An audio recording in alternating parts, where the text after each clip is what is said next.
Hi there, it's Mr. Jakes from Basement Brothers again, and this time we're doing the second Farland Saga game, Farland Saga Toki no Michishirube, which means the Guide of Time. Let's just say Farland Saga 2. This one has always seemed to be a fan favorite in the Farland series, and interestingly, this one finally wraps up an unfinished plot thread from Farland Story 6. So get your shot glasses ready, because this particular trip back to Farland promises to be a good one. By the time you're watching this, the re-release of the Saturn versions of Farland Saga 1 and 2 will already be out, but again I'm playing the original Windows version here in this video. The budget version from the year 2000 in the cheap jewel case. I like how the disc just says Farland Saga Episode 2. In the manual, we can see a few familiar faces from previous games. This time, the installer actually gave me some issues. It says that my hard drive has negative 1,754 megabytes of free space. You can fix it though by simply running the setup application in Windows compatibility mode. This time I decided not to install the update patch and was later able to confirm that this 2000 release of the game includes all the additional features from the patch, so you only need it if you have the original big box version of the game. Still, it's always reassuring to know that all of TGL's old update patches are still available. Upon starting the game in Windows 10, I saw that it has all the same display issues as the first one. I got a few tips on other utilities to try from commenters on the previous video, and some of them helped a little, but I couldn't quite get them to do the trick. Maybe I just didn't pick the right options. I ultimately decided just to stick with my Windows 7 build since I already had it ready to go.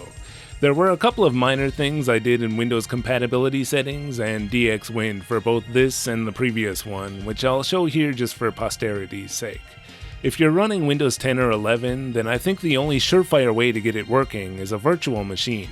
Try installing the Japanese version of Windows 95 or 98 on a version of DOSBox which supports it. But anyway, let's start the game. Unlike the first one, this one has an opening sequence even in the original Windows version. Wow, this one really leans into those pre-rendered 90s CG graphics. The look is very pointy. It's one of the aspects of the game that hasn't really aged well. But anyway, the opening sequence introduces each of the characters who will be joining our party throughout the adventure. Most importantly, Farland Saga 2 stars Karin, the young girl magician from the first one, now at age 16. Her grandfather, Brian, has unfortunately passed away, and now she's departed the island where the first game took place to arrive on the mainland. At the end of the opening sequence, she promptly trips and falls down, letting us know that the characters aren't meant to be taken super seriously in this one. A creepy-looking guy in a robe tries to help her up, and so she kicks the crap out of him. Then she realizes it's only a young boy and feels bad about it, so she then leaves him at the inn while she heads to the guild to become an adventurer. There she gets laughed out of the place, cause not only is she young, but a magic user can't be an adventurer without a swordsman to protect her. So noticing that the boy from earlier had a sword, she naturally asks him to party up with her. It turns out that the boy is named Al, and he's a wanderer who has amnesia. That's perfect, he has nothing better to do. So it's decided, and they become aspiring adventurers, starting with whatever easy work the guild can give them. After each job in this one, you'll be awarded bonus gold and experience, and you can choose to either distribute the experience equally among the party or give more to the struggling characters to help them catch up. I like this system a lot. Karin is basically the bossy girl trope, and Al is a little too nice and accommodating for his own good. Basically the same as the couple in Farland Story 5. And it turns out that their guildmaster is none other than TT, the wizard from the previous game. Here he plays a bit more of a serious and thoughtful character, with hopes and dreams to improve this city where he grew up, called Atlacta. It's Atlanta with a C, or that's how I spell it anyway. Atlacta serves as the home base for our adventure. This entry is unique in that it's based around a hub town, as opposed to the long, meandering adventures you'll find in the rest of the series. We navigate the town with the mouse, which makes it feel a little more like an RPG, though in actuality the game is very linear and you usually don't need to do much clicking around to progress the story and eventually get to the next battle. The next character to join the party is a girl named Alice, who is the daughter of the richest man in town, who lives in the mansion at the top of the map. The party is tasked with finding her after she runs away from home and eventually gets kidnapped. After Alice joins the party, she acts as the main healer of the game. And on another quest to find a lost child, the party gets kind of dirty and stops to bathe in a spring. Al, being the only male party member throughout the entire game, has to stand guard, and the player can choose whether he spies on the girls or not. And if he does, you get sort of a fan service graphic and a battle where Al gets clobbered by the angry girls, followed by a special game over screen. It's supposed to be basically impossible, but reportedly you can win if you do a ridiculous amount of grinding with Al beforehand. Apparently nothing interesting happens though. The game wants you to load and choose not to have Al spy on the girls. Then he just has to fight this new character named Sarah alone, which is much easier. Sarah has been attacking male passerbys in the fields here, searching for a man who is stronger than she is. And when Al beats her, of course she immediately falls in love with him, creating a love triangle, since it's made very clear in the opening that Al likes Karin. Next, there's a siren named Radish, who is a sister at a church in town, and a friend of Alice's since childhood. Karin asks Radish to join the party, since they could use a siren for her magic songs, but Radish is a siren who can't sing, and was teased about it as a child. She's too afraid to start now, but in the following stage, Alice is mortally wounded, and Radish has to sing in order to heal her and save her life. So now that Radish can sing, of course she joins the party.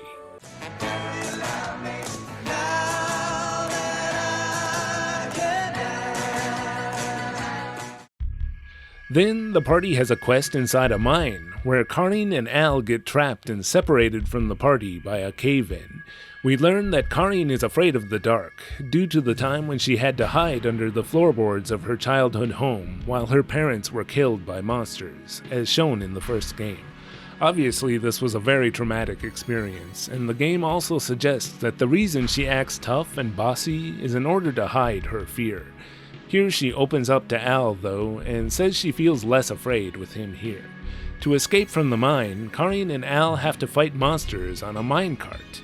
Afterward, unfortunately the track ends and they are thrown from an opening in a cliff.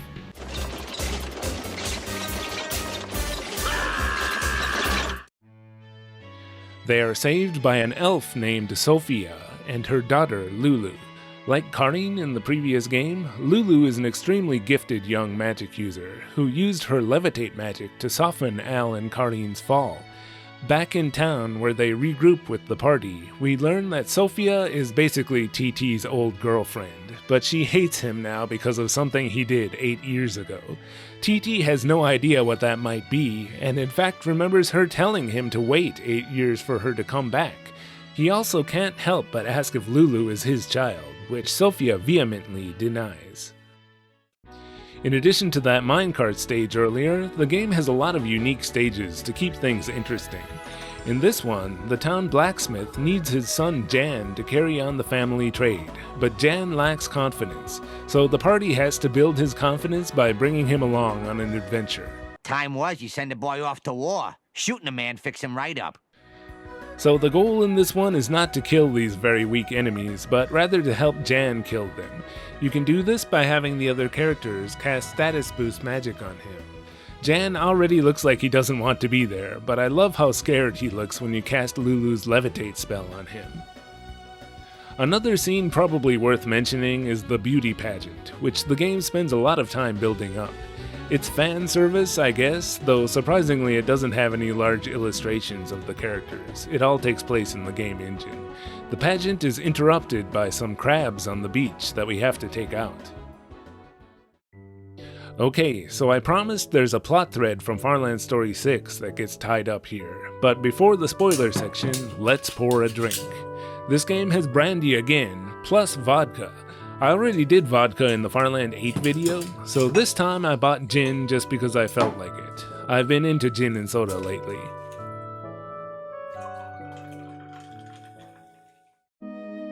Farland 6 was a game which took place in a different world, but there was a scientist there named Thorn, who was actually a fallen angel from some other world. Thorn wanted to open a gate to the main world of the series called Farland, and promised to bring the succubus assistant named Viper along. And at the very end of the game, after the party has defeated both of them, there's a scene showing Thorn taking Viper to Farland. Though interestingly, this scene is only included in the non-canon ending of the game.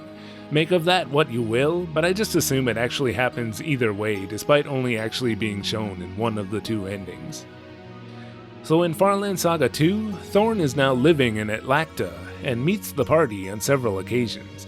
We learn that the succubus Viper is now buried in the cemetery there, and that in fact she was already dead before they arrived in Farland. So in the scene in Farland 6, Thorn was actually bringing a dead body along. I didn't even realize that. This scene is reenacted in Farland Saga 2, plus a flashback showing how Viper had promised to protect Thorn if Thorn would only bring her along to Farland. It's made pretty obvious actually that Viper doesn't have any actual interest in Farland, she's just in love with Thorn, but she ended up paying with her life when she tried to fulfill her promise. There's a stage in the cemetery where we can also control Thorn, but Thorn is just a temporary character who you're not going to want to waste any experience on. Here they're fighting with a pirate named Duma, who is said to be another fallen angel, and kind of the main villain for the earlier parts of the game. Duma refers to Al as the key before retreating here, and after the battle, Viper appears before Thorn, as if to say that yes, Al is the one, or at least Thorn is able to gather that from her silence, I guess. The fight with Duma climaxes in an epic battle aboard his pirate ship. Ooh, pirates. It's been a while. After defeating Duma, he says that it's too late. He's already synced up with Al and has opened the gate back to where they belong. And with that, the party vanishes in a flash of light.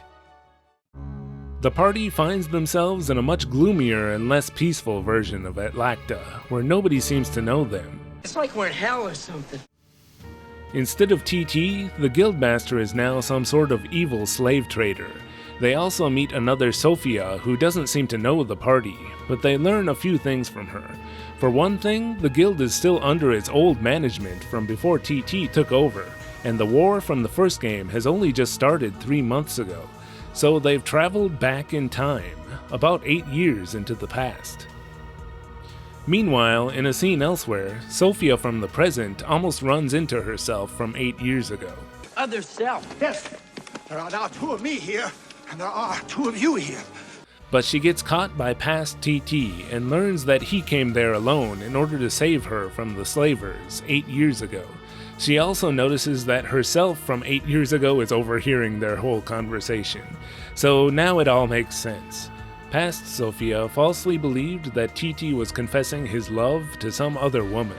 Sophia tells TT to wait 8 years for when she comes back, and in the meantime to please clean up Atlacta and turn it back into the nice city that they grew up in. And just to tie up this part of the plot, I should also mention that when they eventually get back to the present, Sophia reveals that Lulu was actually TT's daughter all along. But back to the past. The party needs to find a way to return to the present, and Sarah may actually know a way. She recalls a memory that she had been blocking out until now. Her father had been trying to find a way to turn back time in order to save Sarah's mother, who had died in an accident when she was young. But while attempting to do so, he was killed by a mysterious but familiar-looking robed figure.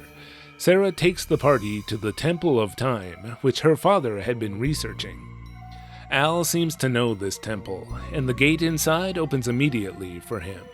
There, Al tells the party that they can return to their original time from here, if they just hope hard enough. But Karin doesn't want to return to the present. She wants to go back further in time, to just 3 months earlier when the war in the first game started. That way she can prevent her parents from being killed. And for wishing to change the past, she inadvertently summons the guardian angel of time, Alvis, who punishes anyone who attempts to change the past. And in fact, Alvis is pissed off just from the party wanting to return to their own time. He doesn't believe that they could have come from the future, since humans don't have the ability to time travel. So the party has to defeat Alvis, and when they do, he can't understand how he was defeated by mere humans. The party is allowed to travel back to their own time, but before leaving, they witness Alvis being reborn as a child, who looks exactly like Al. And so everyone is back in present-day Atlanta, which would normally be cause for celebration, except that Al has gone missing. They only spend a day moping around before deciding that going to search for him at the Temple of Time is the only thing to do.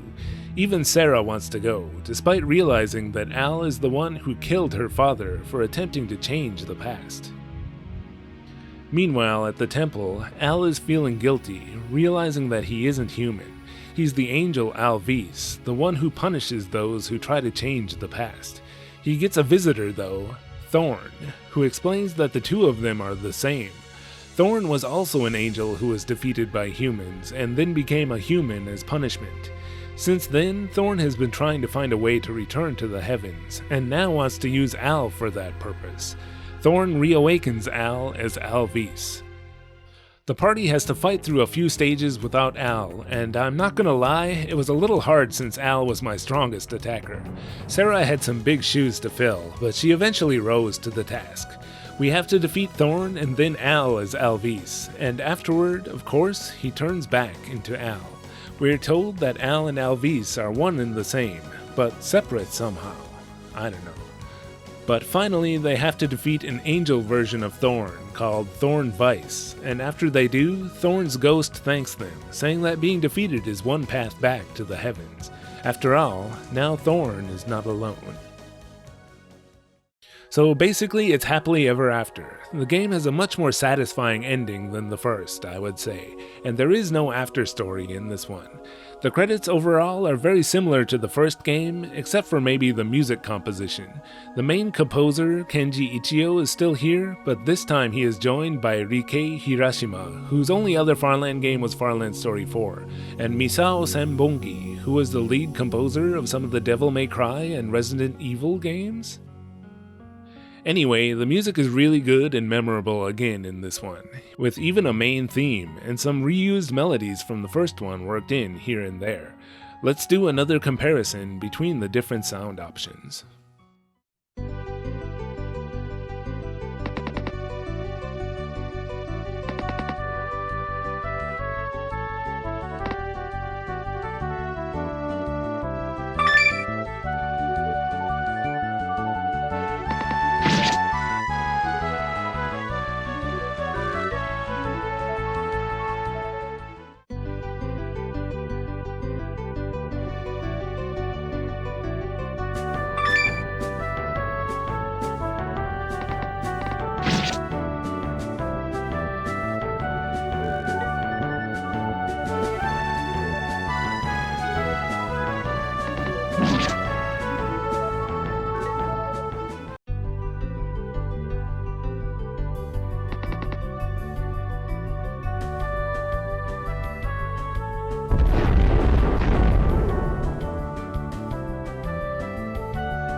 This one was also ported to the Sega Saturn with voices added.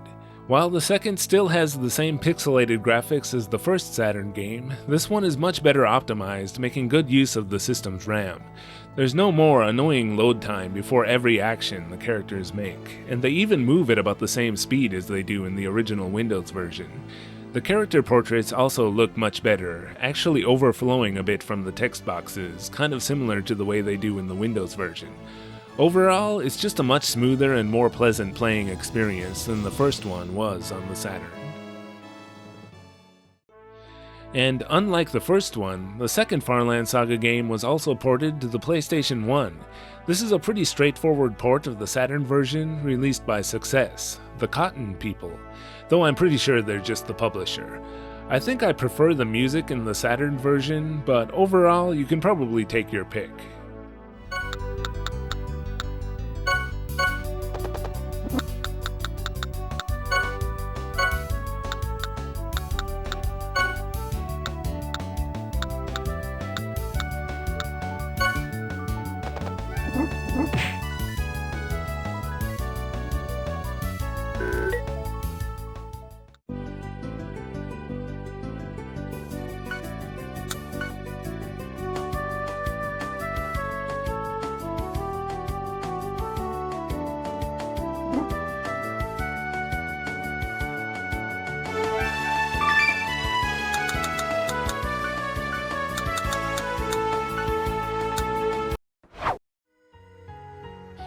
It's easy to see why Farland Saga Toki no Michishirube is considered to be one of the best games in the entire series.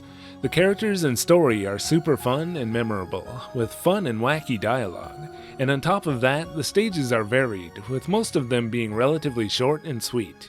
Despite that, the game is a little harder than most of the series, providing a fun challenge in some of the more difficult stages, rather than the relaxing, albeit occasionally dull, easiness you'll find throughout most of the games.